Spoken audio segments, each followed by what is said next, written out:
there! Today, I'm gonna teach you how to create your own Spidersona. Let's go!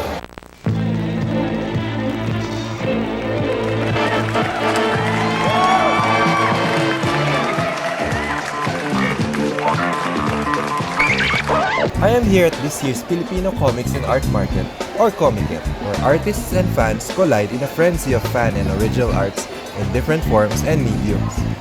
I am in fact here to sell my build-your-own Spidersona sticker set.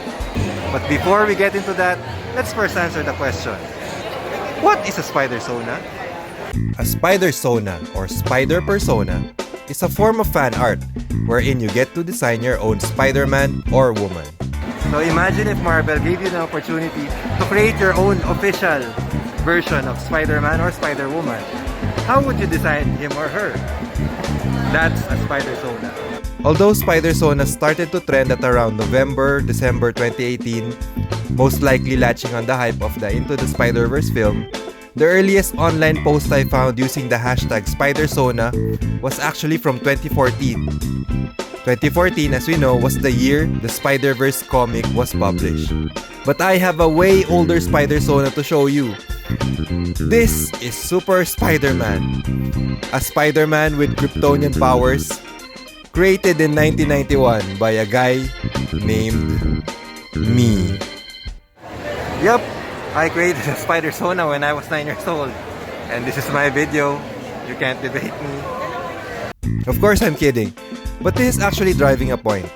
Any kind or form or portrayal of a spider-type hero, as long as it has a passing resemblance to Spidey, can be a Spidersona.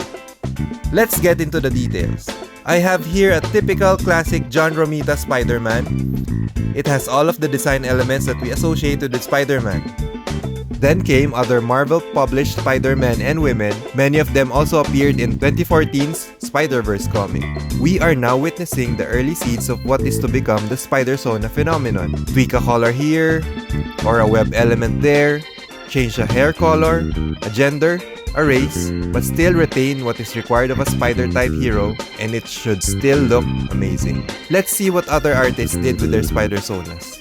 Look how varied the possibilities are, almost as if there are no rules.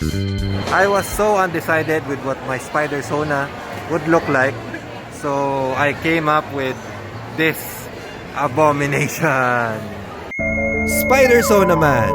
A Spidersona made up of all the Spidersonas ever created or ever will be. All he needs to summon them is to go to the web. Wink! Use the hashtag Spidersona. Hashtag Spidersona! And they will come. Yes, it's stupid or awesome according to this one guy. Which brings me back to my Komiket display. Too tired of drawing your Spidersona? Then I'm giving you pre-drawn options so you don't have to lift a pencil. Presenting the Build Your Own Spidersona. Choose from a variety of different limbs, torsos, and masks to finally create your own Spidersona.